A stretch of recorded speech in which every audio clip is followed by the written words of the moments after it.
Hi everyone, welcome to Elvis the Ultimate Fan channel,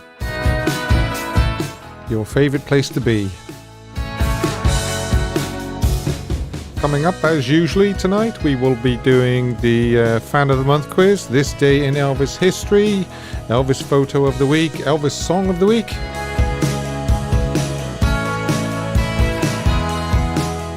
And there will be hopefully a very interesting topic for us all to discuss. Don't forget, if you do want to talk about Elvis, you can reach me by ringing me on the Facebook Messenger using the Steve Francis profile.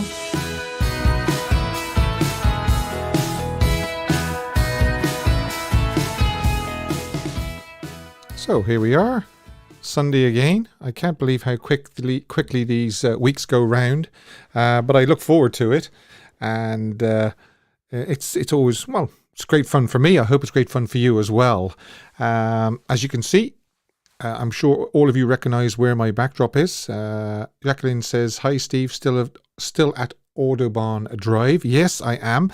Actually, it just prompted me to do a little, no, this isn't the topic, by the way, but it prompted me just to maybe revisit Audubon Drive and tell you a little bit about it before we dive into the rest of the show. So Elvis purchased the home from the Welsh Plywood Corporation for $29,500 on March the 12th, 1956. He paid a $500 down payment on March the 3rd. So obviously that left a balance of €29,000. Now that was a lot of money in 1956. You wouldn't even get a brand new car now for $29,000. I would imagine he used the money from the sales of his early RCA records, the royalties that was tumbling in by March. The Audubon Drive home, built in 1954. Actually, the same year that Elvis got his start in Sun Studio, has 4 bedrooms and 2.5 baths. It didn't have a fence at first, but as Elvis's popularity grew, he added one. The fence even included some musical notes. Anybody that's seen photographs from the early days, 1956, you'll know that, as I say, they were sort of like circular decorations on the fencing, and then there was musical notes in, but they were stolen by fans. I don't know whether the music gates in Graceland, if they ever tried to pull off the music notes on that one either. Maybe they did. The fence, Elvis also had a pool installed. Elvis and his parents lived on Audubon Drive for about a year before they purchased Graceland in April 1957. I think Elvis was away in Hollywood for most of the summer of 57. Making Jailhouse Rock. So I think his mother and father moved into Graceland while he was away shooting the movie. And Vernon oversaw various renovations and so forth. Most of it was completed by the time Elvis spent his first night in Graceland in June 1957. And obviously they continued to call Graceland home for the rest of his life. Today, 1034 Audubon Drive is privately owned. I've got some photographs as well, actually, which I kind of picked out. I mean, there's loads and loads and loads of photographs. There's one taken from a very, very similar angle to the one that's behind me, maybe a little bit further back because you can see the sidewalk. There's one of Elvis on the front lawn. I think they just come home from touring because you can still see the instruments on the top of the car behind. Yeah, this is out the back on the patio. The next one, I always find a bit funny because obviously Al Wertheimer took this photograph on July the 4th, and then he said, "Hey Elvis," and Elvis kind of said, "Yeah, what? I'm drinking a Pepsi." That's the one that always kind of cracks me up. Oh yeah, there's Elvis dancing to his latest records that he cut in New York the day before or 2 days before with the beautiful Barbara Hearn. And don't forget, I actually interviewed Barbara, and the interview is available on this this channel if you want to. Now, this is quite an interesting one. This is the plan of... now, let me just go back a little bit because I want to show you this.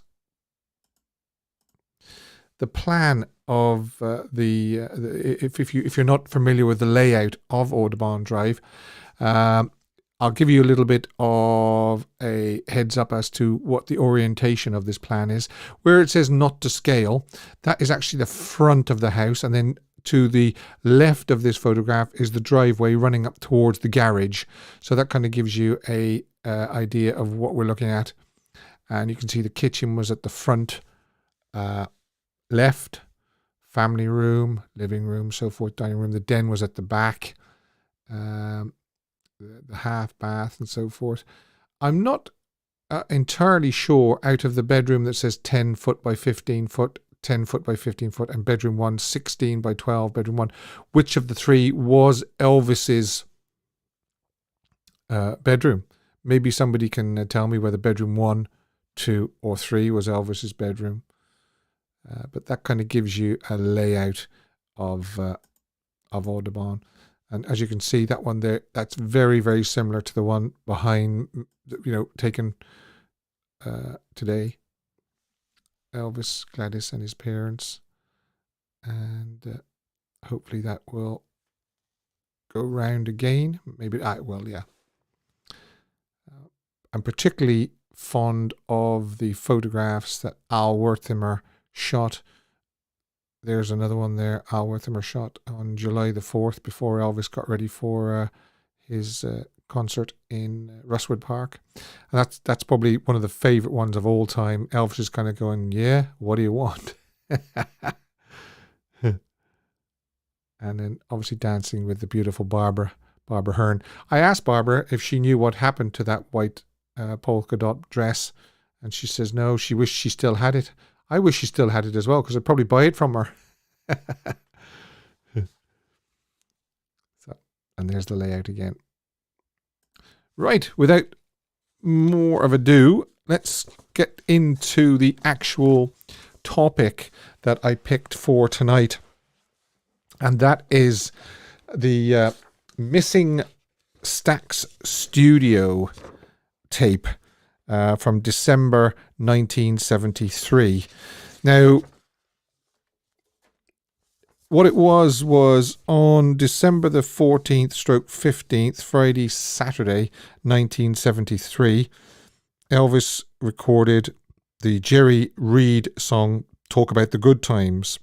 And after that, they did a rehearsal of a song called We Had It All. It's and this is basically the way the story runs. During this session, they attempted to record the Waylon Jennings hit We Had It All, and although they ran through several takes, Elvis couldn't get it right, and nothing was put down on tape, or at least kept on tape. All right. However, with the 2 tapes missing from these December sessions, it isn't known exactly what was tried out this night. Well, if those 2 tapes are missing, I would almost certainly say that is what that contains the We Had It All tryouts.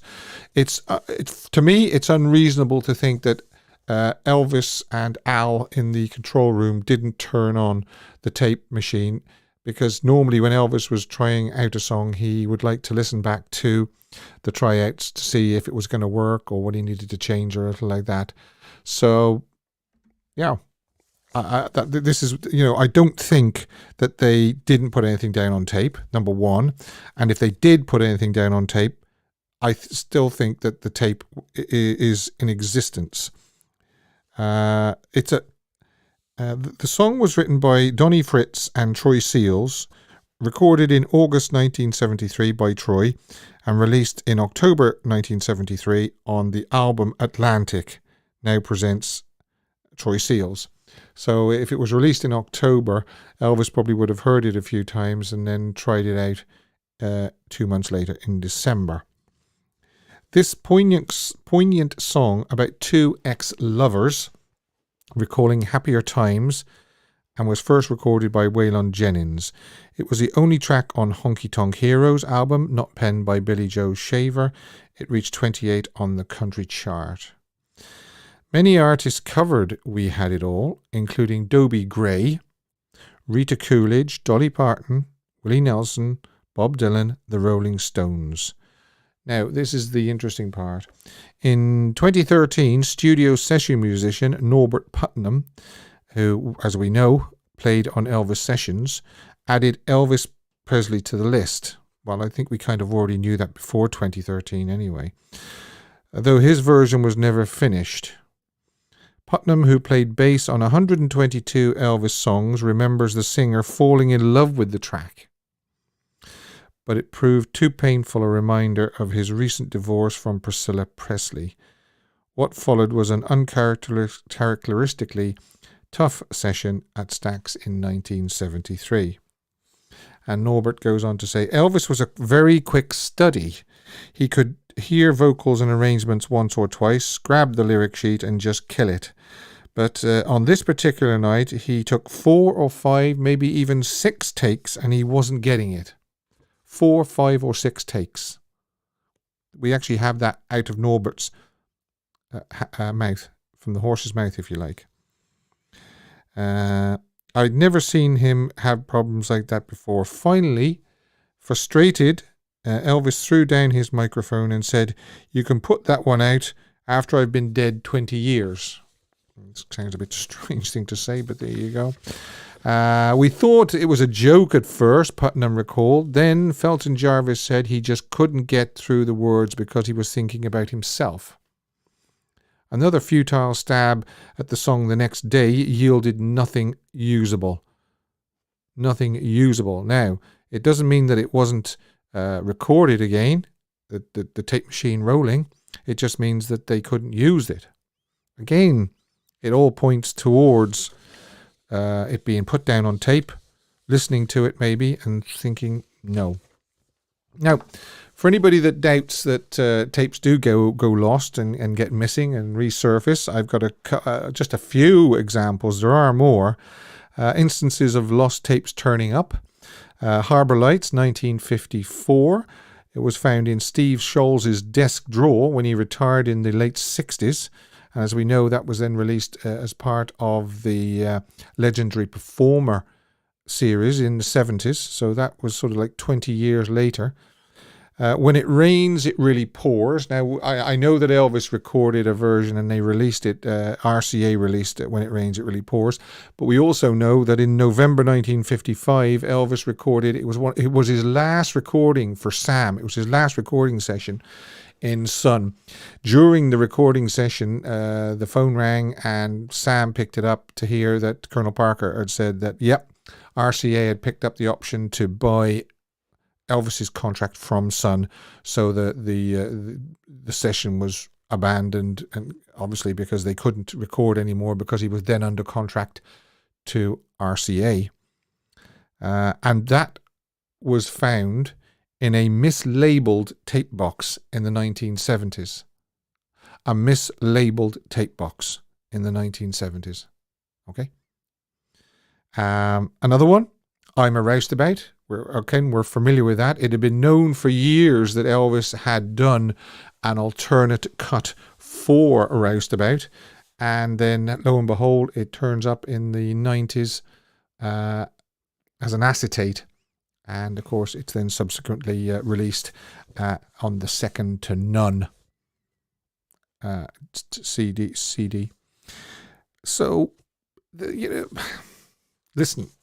I had a discussion with this with Danny B-Side, and I told him that I fully believe that sitting somewhere, maybe in a private collector's collection, and they don't realize what they have, or it is mislabeled, misboxed, lying in the vault somewhere, and it's listed as something else, and people aren't even going to go near it because they have another copy of that particular ABC or whatever it is recording, so they don't need to go and touch that box.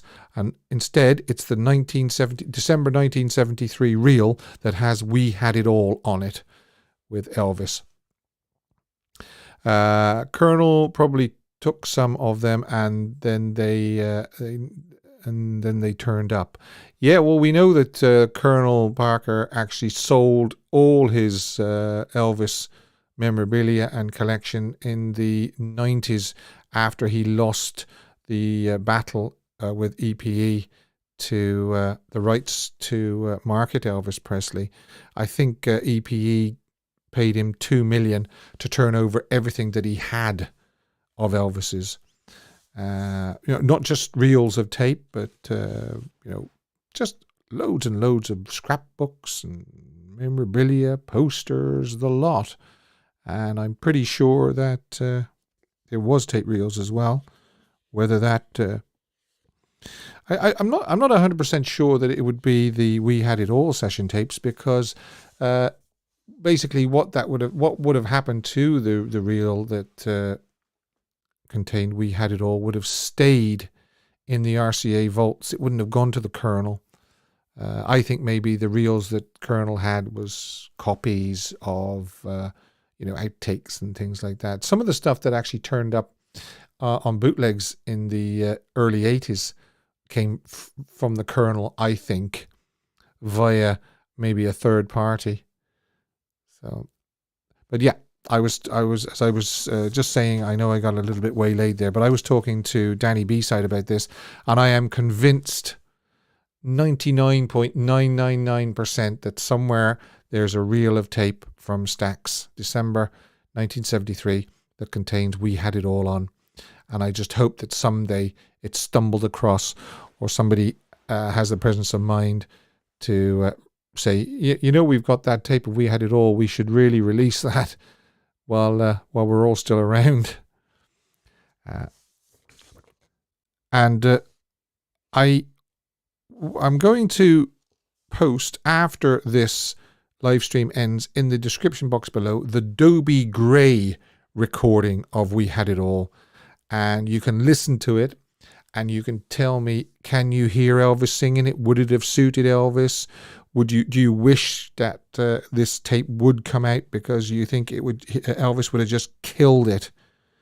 And you can leave your comments in the description box below this live stream after you've listened to the Dobie Gray recording. Maybe you're already familiar with the Dobie Gray We Had It All, but it's a fine song.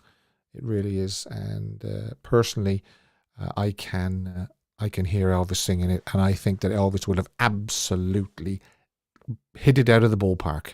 I really do. Sandy did say no recorders of private people were allowed when Elvis was trying to record. She said no one would dare try it. Yeah, there's also cassettes of Elvis going around when he rehearsed in the RCA studios in Hollywood. There's one particular one, the 12th of Never, and I think that comes from 1974, I think, if my memory serves me right. So obviously what that was they somebody had the presence of mind to record the rehearsals on a cassette for Elvis in case he wanted to hear it back, or the band wanted to hear it back. That's another thing. Maybe the band wanted to hear some of the rehearsals. And there's another one as well, Elvis rehearsing Any Day Now in 1972. But he never, unfortunately, as far as I know, maybe he did record it, sing it once live on stage. But I know it's a rehearsal as well. When Elvis was physically and mentally healthy, he could nail any song. Certainly could, Jeanette. Certainly could. I hope you're looking forward to the Fan of the Month quiz. Now, don't forget, we've also got This Day in Elvis History coming up. Elvis Photo of the Week. That's a good one. It's a good one. Song of the Week. And the poll as well. Yeah, I hope you all voted on the poll. The poll was... I tried to make it easy. That's me being sarcastic, believe it or not. I put, here's an easy question for you. Which of these Elvis albums is your favorite? What I tried to do, actually, I narrowed it down. I know there's so many, but what I wanted to try and do, I wanted to give you one from the 1950s, one from the 60s, and one from the 70s. But I also said, another album, please leave your choices in the comments, and I've got some comments to read out about it. You have no idea how I agonized over picking the one for the 50s, the 60s, and the 70s. The one from the 60s, I nearly put Elvis is Back and just left it at that. But I thought, no, I'm going to pick another one which I think is a front runner. And I'll give you the results to that in a few momentos. Now, let's do the quiz. This is the third week of 4, and the last 2 weeks has been Name That Song, where I've actually asked you to, I've sort of said a line, and then you have to tell me what it is. Now, this is double features. It'll be double features part 1, and then next week, double features part 2, and that'll complete September's Fan of the Month. And don't forget, we have a prize for that, a $25 voucher to be spent at Graceland. Or you can spend it online as well at Graceland, if you're not lucky enough to get to Graceland. So if we're all ready, we can start the quiz. Jill Brett said he could sing your shopping list. He most certainly could. Oh, thanks, by the way, to Maxine for moderating again tonight. She was actually kept busy the other night. I'm disappointed to say that she did actually have to remove some comments, unkind comments about a caller and a few other things as well, which I'm quite surprised actually, because as we know, Elvis fans, the Elvis family are very respectful, but certain people do infiltrate now and again, and that's why we have to have somebody like Maxine keeping a sharp eye out to make sure that everybody behaves. Right, so if we're all ready, and Maxine, if you want to just confirm for me the first correct answer as well, because sometimes I do actually just miss who gave me the answer first. So Maxine is a good backup for me. Don't forget, you can follow me on Twitter, Facebook, and Instagram, and you can contact me, elvistheultimatefan@gmail.com. I love to hear from people and talk about Elvis, and send in suggestions. Send anything in you like, because and I do read all the comments as well that I see. Eventually, it sometimes takes me 5 or 6 days to get through them all, but I do read them all, and I answer and acknowledge as many as I can. Chris says, well done, Maxine, doing a great job. I agree. Right, so are we all ready? Eyes down for a full house. Question 1. Yeah, double features is Frankie and Johnny and Paradise Hawaiian Style. If I didn't tell you that, that's what it is. That's the double features tonight. Frankie and Johnny, Paradise Hawaiian Style. So hopefully you're all familiar with these two films. Okay.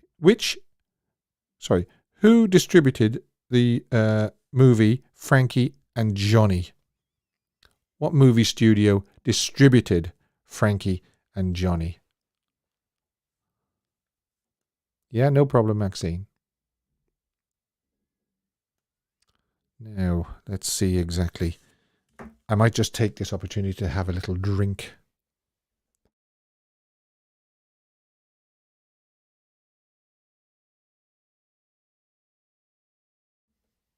Wasn't Paramount.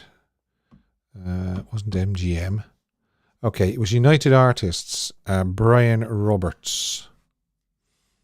Well done, Brian.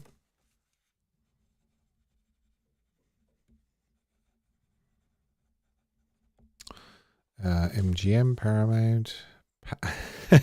Chris says pass. Dolores, MGM. Ruth Daniel, MGM. I have it down as United Artists. Yeah, Helen Ludlow says United Artists. Jeff says United Artists. Yeah. So just waiting for Maxine to confirm that it was Brian Roberts. But I'm pretty sure I got it right. But I want to be fair. Edwards, yeah. Thanks, Maxine. Brian Roberts. 1-0 to Brian Roberts. Question 2. Yeah, this is a good one. It's about an actress, and it's who played Mitzi in Frankie and Johnny. Okay? Mitzi in Frankie and Johnny. Oh, hang on, Steve. Jeanette got it first. Okay. All right. That's fair enough. No problem. I don't mind being corrected as long as it's fair. Keith McPhillips, Sue Langdon. Yes, correct. Well done, Keith. McPhillips, yeah. Just waiting for confirmation from Maxine. No,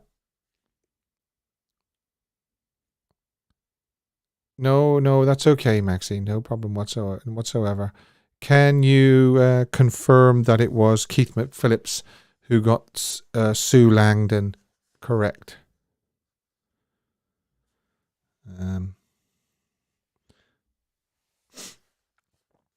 I saw Lou down first until I scrolled back. All right, that's okay. Yeah, I think the only fair way to do it is I put down the who I see first, and then Maxine confirms it. Yeah, Maxine is saying Keith McPhillips. I have Keith McPhillips. That's great. Sorry, Brian. We're going to put Jeanette in there, if that's okay. There's still plenty of time for you to catch up, though, Brian. You've got this week and next week.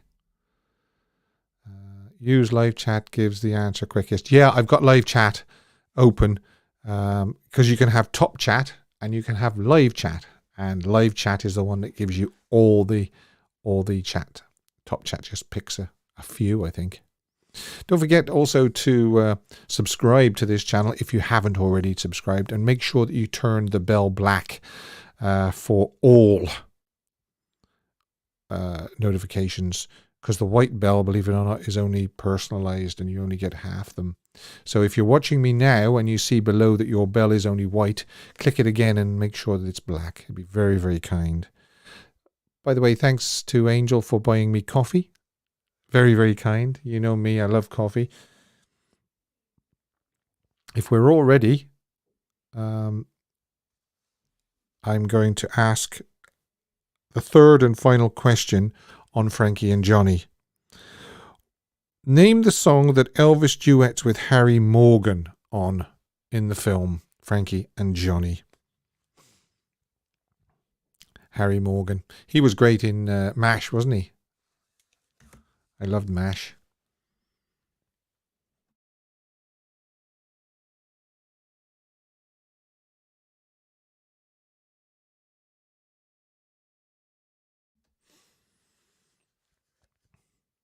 I've got to tell you some news after the okay. Roseanne says Jesse, and I think I'm going to take that, Roseanne, because I know what you mean. I know the spelling isn't exact, but I'm going to say Roseanne Dalby on that. Okay.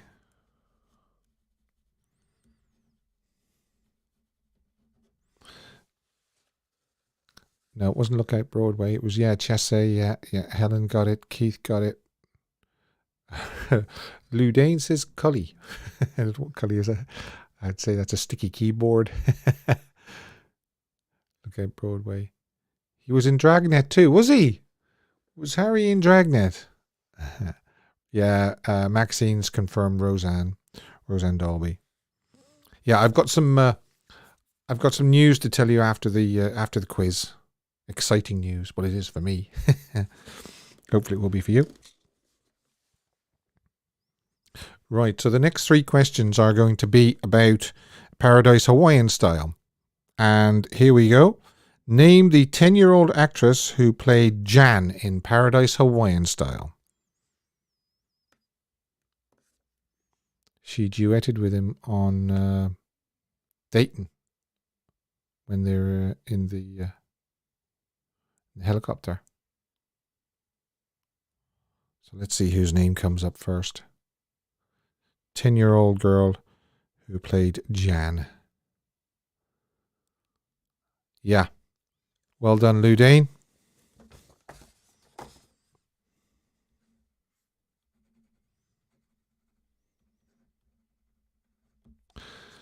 Yeah. Oh, look at all those Donna Butterworths coming through. Yeah. That was an easy one, wasn't it? Too easy. I'm going to have to start making these more difficult. What do you think? Let me know if they're too easy. Sadly, I think Donna passed away recently, didn't she? Yeah. Lou Dane. Who directed Paradise Hawaiian Style is the next question. Who directed Paradise Hawaiian Style? You know, looking at the backdrop, Audubon Drive, Elvis must have been so proud when he got that. That was their first home. And unfortunately, the neighbours kind of run him off, didn't he? Danny B-side, Michael D. Moore. Well done, Danny. Up the Reds.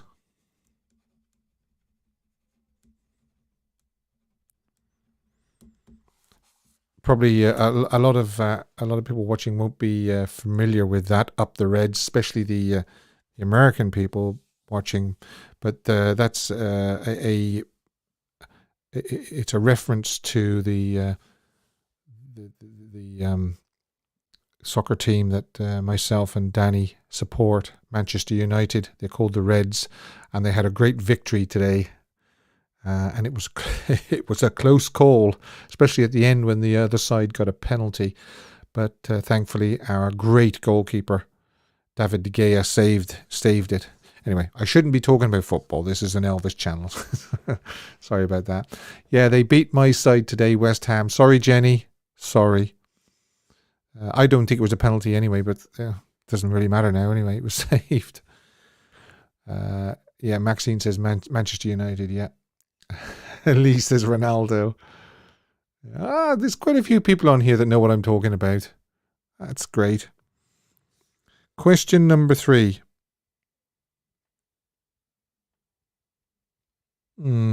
This is a triple feature because it actually mentions 2 movies in one question.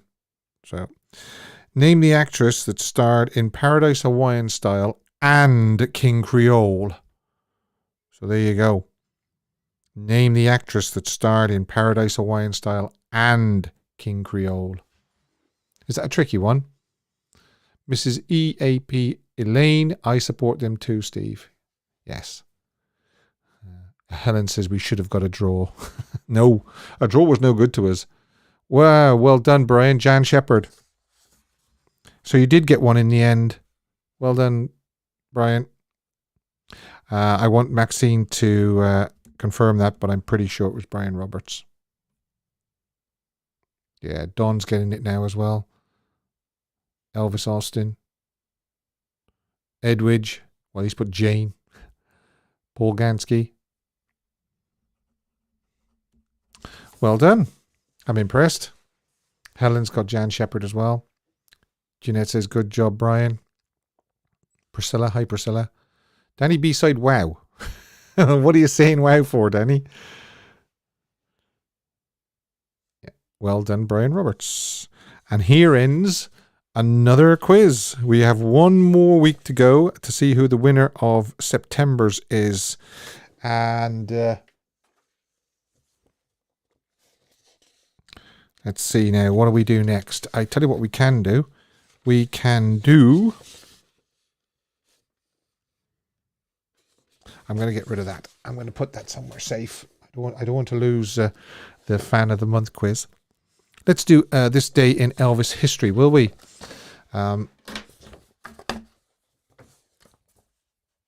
19th of September, 1955. Oh, hang on. Oh, here's a call. Hang on. Let's have a wee chat. Hi, who we got? Hello, it's Maxine. Hi, Maxine, my moderator. Hello. Maxine, moderator. How are you doing?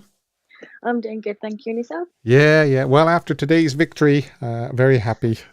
I know. Congratulations are in order to you and Danny. Yes, yeah, Danny's a big fan as well. In fact, do you know, I think Danny was at the game, I think. I think he was today, yeah. Yeah. And actually, Danny's just said on chat, actually, do B-sides. I'm not going to do any more B-sides because it'll just be 6-0 to Danny. So no, Danny, I'm not doing B-sides. So what would you like to say? About the missing tapes. Oh, yeah. Yeah, I think that they probably are in the RCA vault somewhere. As someone said, untaped somewhere. So... or someone else has them in their collection. Yeah. I think it's almost unimaginable to think that Elvis was running through We Had It All 5 or 6 times, as Norbert Putnam said, and the tape machine wasn't running. I know. And I know in the early days, RCA stupidly, in my opinion, erased tapes because they wanted to reuse them. But by 1973, I don't think anybody would have dared to erase an Elvis Presley tape. No, they wouldn't know. But why would you erase something of it that Elvis has done? You'd keep it for a few years later and then re-release it. Yeah. We know that they probably erased over the Hound Dog sessions. You know, the one on July the 2nd, 1956, when he did Hound Dog, Don't Be Cruel, and Any Way You Want Me, because there doesn't seem to be any outtakes of those 3 songs, only the master take. It's a shame, isn't it? Incredible. And also, RCA lost some of the Sun tapes as well. They sent them to Indianapolis to be destroyed. What were they?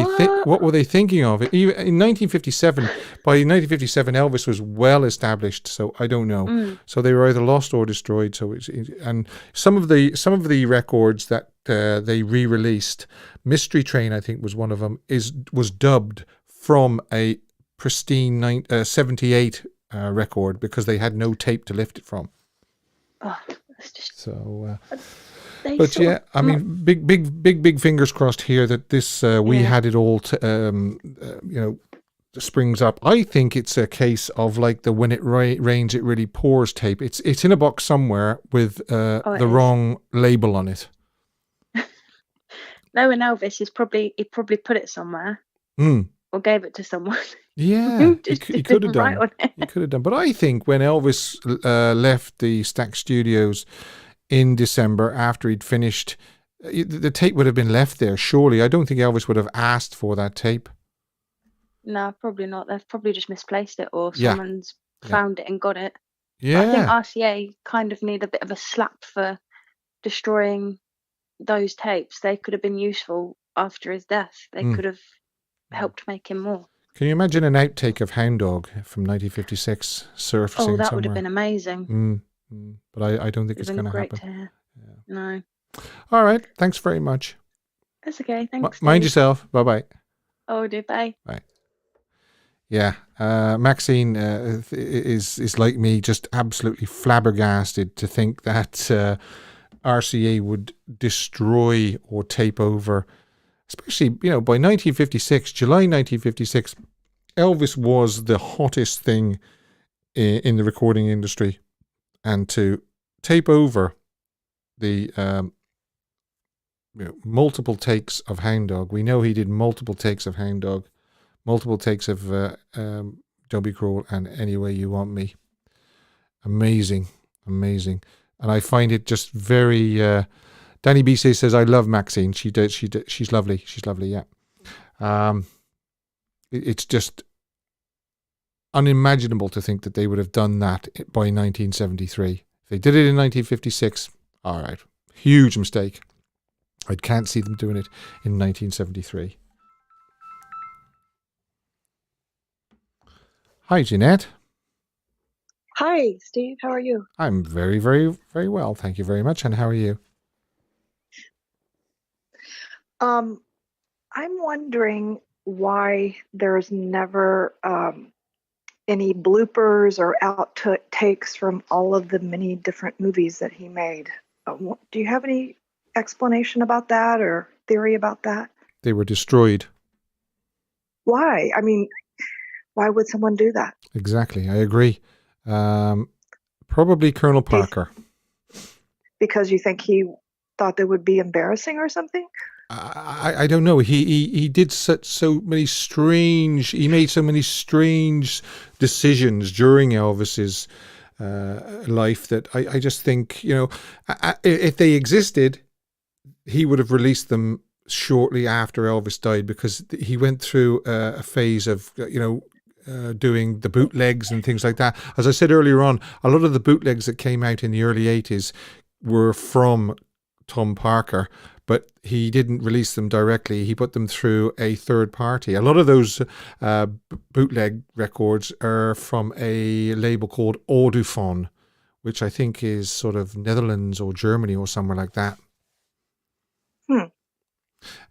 Marcia says bloopers are all over on YouTube of Elvis, but those are the bloopers from the the soundtracks and things like that. I think Jeanette means the actual movie bloopers. Correct. I don't Yes. recall seeing any movie bloopers, unless Marcia wants to correct me, but I haven't. No, I haven't either. Question about Tom Parker, and pardon my ignorance on this, but Steve, did he have children or did he have siblings? He had a sister and a brother, but I don't know. No, I don't think he had any children with either wife. I just wondered, if the sister or the brother did any. I mean, I'm sure somebody's interviewed them and asked them the pointed questions that everybody's always wondered about, as far as how he got to the States and whether he was legal or not. But do you know anything about that? Well, Ad, his brother, came over to visit Tom Parker in the early 60s, and he actually introduced him to Elvis. And this is my point. I'm 100% sure that Elvis knew about Tom Parker's background, but he just didn't want to know. He knew, but he didn't want to know. One last question, Steve, and I'll let you go. Last time I called in, I asked if you had ever been to Graceland, and you said you had, but I can't remember what year you went. And if you don't mind, just maybe sharing a little bit about how it was whenever you were there, and I'll hang up and listen to you. Thank you, Steve. Thank you very much. Thanks for calling in, Jeanette. Bye-bye. Okay, bye-bye. Yeah, well, in answer to Jeanette's question, and it's a good question as well, I went to Graceland in 2002. I was there the final days of May and the early part of June. And one of the things that it coincided with was there was a big boxing bout that week in the Pyramid against Mike Tyson and Lennox Lewis. And I remember most evenings after Graceland closed, big limousines pulling up with blacked out windows and being let through the gates of Graceland. And basically what it was all the big celebrities and big names that were in Memphis that week for the fight wanted preferential treatment and their own private tour and visitation of the meditation garden. And I was thinking then, as big as you might be, you still come to see Elvis. Everybody wants to visit and pay their respects to Elvis. So that's one of the outstanding memories of when I went to Graceland. Another one is we arrived late in the evening, and when our shuttle bus took us to, because we stayed at the Heartbreak Hotel for 2 nights before we moved to the Days Inn, and she drove and she pulled up on the boulevard before she turned in, and she says, if you look up to your left now, there's the mansion. And I can remember seeing it up on the hill, lit up, and I'd seen it so many times in pictures and movies and things like that, but to actually see it there in the flesh, as it were, was just an outstanding moment. And then the next morning, got up all excited and jet lagged, and we went across the road, and it was about just after 7:30 a.m. Beautiful June morning. The sun was streaming through the trees and dappling the front lawn of Graceland, and we walked up to the sound of bird song, just me and my wife, and it was only us two in the meditation garden. You could just hear the bird song and the tinkling of the fountain. the fountain, and I broke down. I don't mind telling you, I broke down in tears because it was such an emotional moment. And we visited Sun, and we went to Beale Street, and we got around as many places as we could in the 7 days that we were there. And it's a time that I will never forget. It's a holiday I will never forget. As long as I live, I will remember those 7 days. And if I ever get chance to go back again, I will, definitely. So thanks for that question, Jeanette. Very, very kind of you to ask that, and very kind of you to ring in. Right, I was going to do this day in Elvis history. September the 19th, 1955, Elvis performed at the WRVA Theatre, Richmond, Virginia. And we've got that, which is, that actually kind of looks like a funny, it almost looks like Elvis has a hat on there, but I think it's just the way he's singing and he's bopping around. So let's have a listen to see who is calling. Hi, who's calling Elvis the Ultimate Fan Channel? It's Duncan. Hi, Steve. Oh, hi, Duncan. How are you? I'm well, thank you. What do you think of the topic? I think I agree with you. At that time in the 70s, you wouldn't wipe an Elvis tape. Yeah, exactly. You wouldn't wipe a tape, and you wouldn't allow for... Okay, unfortunately, we've lost Duncan. If Duncan wants to ring back, by all means, please do so. I'm not too sure what happened there. Sometimes they just drop. I might just say, please call back to Duncan. In fact, there he is. Hi, Duncan. Hi, Steve. That's a better line. Yeah, you were saying in 1970, you definitely wouldn't wipe an Elvis tape. You wouldn't, and I can't foresee circumstances where he would sing 4 or 5 takes, and you wouldn't have the tape running. Yeah, either. Yeah. Well, it's well known that they did roll the tape when he was trying songs out, because he'd call for a listen. He'd say, "Can I hear that back Felton or whatever?" So I'm 100% convinced that there is lying in a vault somewhere 5 or 6 tapes of "We Had It All" by Elvis Presley. And it depends what happened to that tape as well, though. It depends whether the tape managed to walk out with someone. Yeah. I mean, when you think about, from what you read, there's a soundboard somewhere of the Indianapolis 77 concert, the Adios concert. Yeah. And rumor is that the price the person who had it was looking for was $1 million. Wow. Which was not affordable by anyone. And the point at which it might have been worth that has gone if in terms of the mass media. Yeah. For something like that. Yeah. And it's if it's there and someone has it, it's denying the world an experience of Elvis.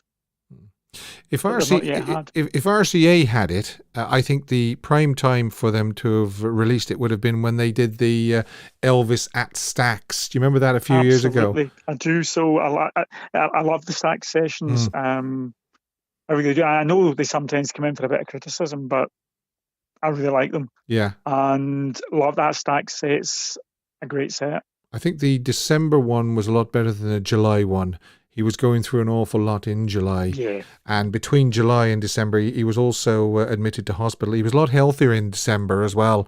So out of the 2 sessions, the December one, I think, is the better of the 2. I agree. But I don't know. You know, the reason they're giving that Elvis couldn't nail it and he wouldn't be released was it was too close to home. But I don't know so much. I think it was all behind him by then anyway. And if you look at the body of his work in the 70s, a lot of it is autobiographical. Always on My Mind, Separate Ways. Yeah. Huge number of them, and the emotion that comes through because of that. I mean, if you take other songs from those sessions, if you take It's Midnight, for example, that is a very similar vibe in terms of the feeling. that he's going to take from it. Yeah, so I don't for a minute buy that it was just too emotional for him, because he wouldn't have done Always on My Mind, he wouldn't have done Separate Ways and all those other ones as well. I just think he probably just thought he wasn't doing it justice. But I must admit, if I couldn't care less whether he was doing it justice or not, I would love to hear those 5 or 6 takes. Absolutely, yes. Yeah, and I just pray that we will one day. Absolutely. Thanks, Duncan. Always a pleasure to talk Nice to you. Speak to you, Steve. All right, all the Take best. care. Cheers. Bye-bye. Bye-bye. Bye. Bye-bye. Yeah, even if Elvis thought he wasn't doing it justice, can you imagine? As I say, I will put the link below for the Dobie Gray version, and you can let me know what you think. Give me your opinion of, you can almost imagine Elvis singing it. I can anyway. Right, so yeah, I showed you the 1955 photograph in Richmond. In 1958, Elvis left Fort Hood at 7 p.m. He went on the troop train bound for Brooklyn Air Terminal in New York to go over to Germany. 1960, just like before Elvis complained to the Colonel about RCA, they seem to have remixed the sound of one of his songs. This time, the upcoming single, Are You Lonesome Tonight? Elvis didn't like the sound of his own voice brought to the front of at the expense of the backing vocals. He even threatened to go to the studio. He even threatened to go back to the studio to record it again. There you go. Elvis signed in 1961. Elvis signed for a new Schimmel piano and organ from Jack Marshall Pianos and Organs. 1972, the New Musical Express reported that Elvis says no to Britain. Colonel Parker had cited unsuitable venues as the reason. Well, in 1972, I'm pretty sure that there were plenty of venues that could have housed Elvis concerts, one of them being Wembley Stadium. 1973, the finger he broke during the last day in Las Vegas still bothered Elvis, and he went to an orthopedist. There was an x-ray made of his finger, and it was cast. There was a cast put on it. That was on this day in 1973. 1974, Linda's sister-in-law gave birth to a little girl at the Methodist Hospital. Elvis insisted not only to see Louise, but also wanted to visit the labor room where he was recognized even with his surgical mask on. One woman present said, "Oh my goodness, you look like Elvis Presley." And Elvis said, "I am Elvis Presley, honey." 1976, Elvis flew to Palm Springs, not to return to Memphis before the 26th. Oh, yeah, a little bit of news. I meant to tell you that after the quiz, was I have a big interview coming up, and I'll be talking to this person on Thursday, and hopefully, I don't know whether I'm going to be able to get it all done and dusted and ready for Sunday, but I will let you know next Sunday. This time next Sunday, whether I've got it ready to broadcast after the live stream. But it's the person is close to Elvis, and I'm really looking forward to talking to them. So that's an upcoming interview on this channel. Jeanette says, "I love your interview, Steve. Thanks very much. I hope you'll enjoy this one. I'm really looking forward to speaking to this person close to Elvis." Right, pick of the week. From 1974. We normally call them a cold shower photograph, but this one is coming up now, and it actually looks like he has had a cold shower. 1974. He is wearing the Eagle jumpsuit, and yeah, he's obviously come off stage, and he's drenched in sweat, and it looks like he sort of rubbed his hair with the towel that's around his neck to kind of try and dry it off a little bit. But it's quite an unusual photograph. His hair looks very short in that one, but it's a nice photograph. It is a nice photograph. So let me get myself sorted here, because I want to do other things for you. Okay. So that's Elvis looks good drenched in sweat. Yeah, he looks good anyway, doesn't he? But there, I just when I saw that, I was going through the pictures, and I thought, that's the one. Yeah, Linda Thompson gave him the haircut. Ah, right. Maybe she took too much off. Right, let's do Song of the Week. And actually, it ties in with the topic, which was We Had It All, because the song was written by Jerry Reed.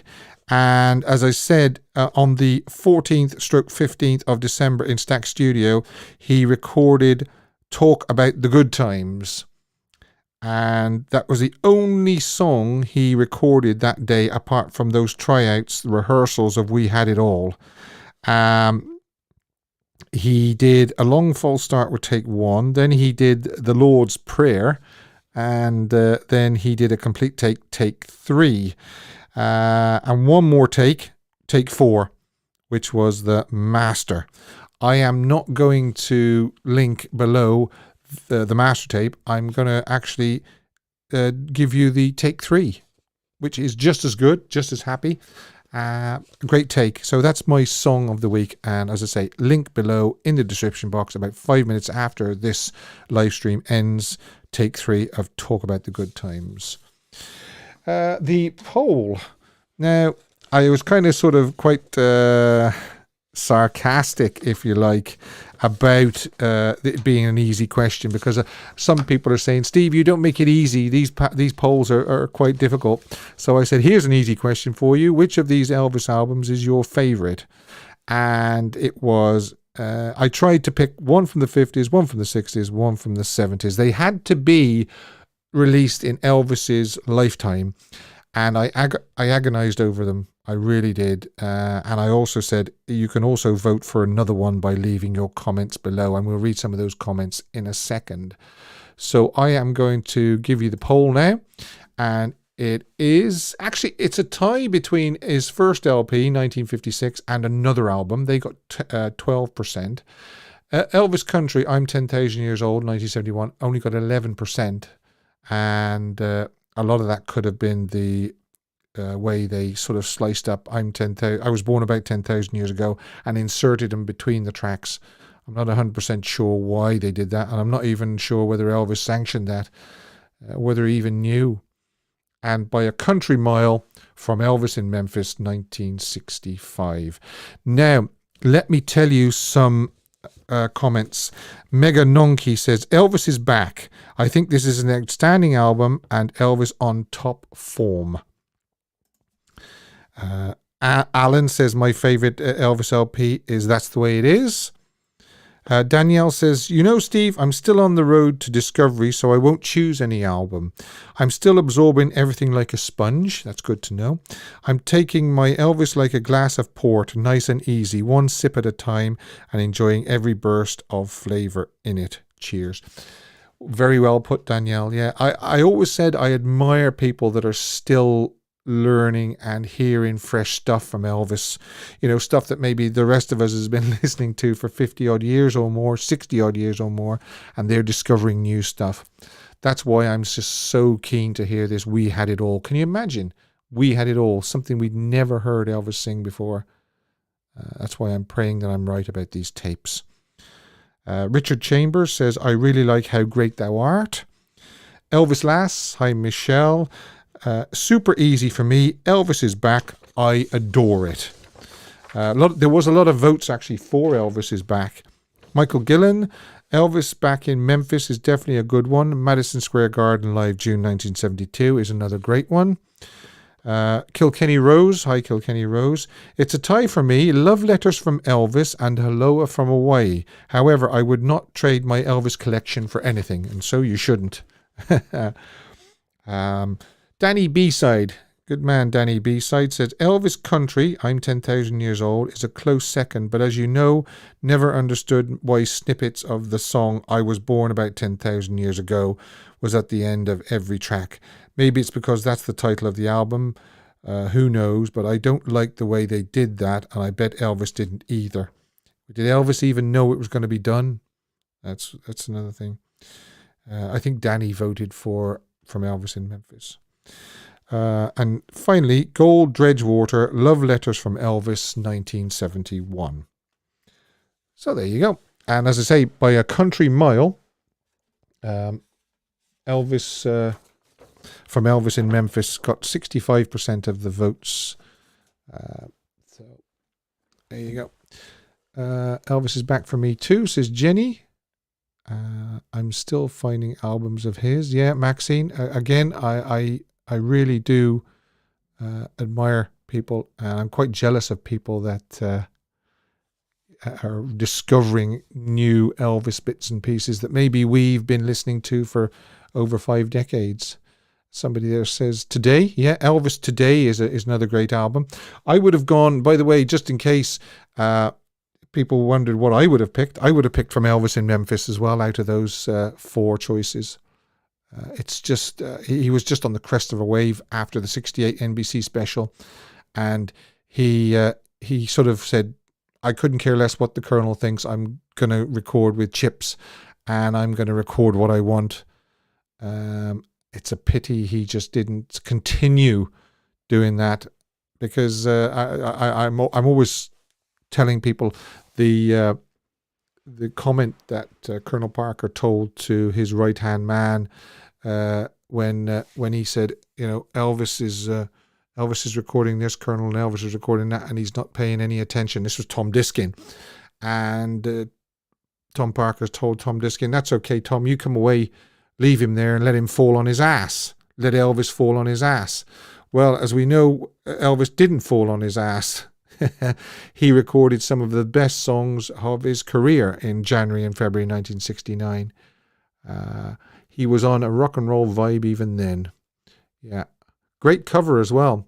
But again, it's strange. The cover is actually from the 1968 NBC TV special. You know, I don't know, were they still trying to push the NBC TV special when they released it From Elvis in Memphis? And then what do they do on the front of the Elvis Live from the International Hotel? They put a photograph of him sitting down, the sit-down sessions in the NBC special. So that's another bone of contention. We must maybe discuss that one week as well, is the poor Elvis LP covers. Don't get me started on the photograph they used on the Helloa from Hawaii. I'll just tell you one more time. I'm really, really excited. Coming up this Thursday, I'm interviewing somebody close to Elvis, and hopefully I'll have that ready for you next Sunday. If I don't, I'll let you know Sunday, but I'll let you know when it is coming out. I wish Steve Binder had taken over management of Elvis. Yeah, I don't think Steve could have actually managed Elvis, because he was more of a, you know, sort of television producer and so forth. But I know what you mean. Again, we know the story of Elvis giving Steve his private number and telling him to call him. And when Steve rang the number, it wouldn't connect. And then Steve also tried to visit Elvis backstage after Elvis had returned to live performances in 1969, and he wasn't allowed in. And I, for one, don't think that Elvis even knew that Steve was trying to see him. I'm pretty sure that Elvis wasn't even told. So I'm kind of going off at a tangent now. There's so many things I want to discuss with you all, and we can probably save it for another week. Thanks so much for your company. I've enjoyed it immensely. Thanks to Maxine for moderating again. And thanks to the callers that called in and spoke to me live. Don't be shy, everybody. Ring in and talk to me.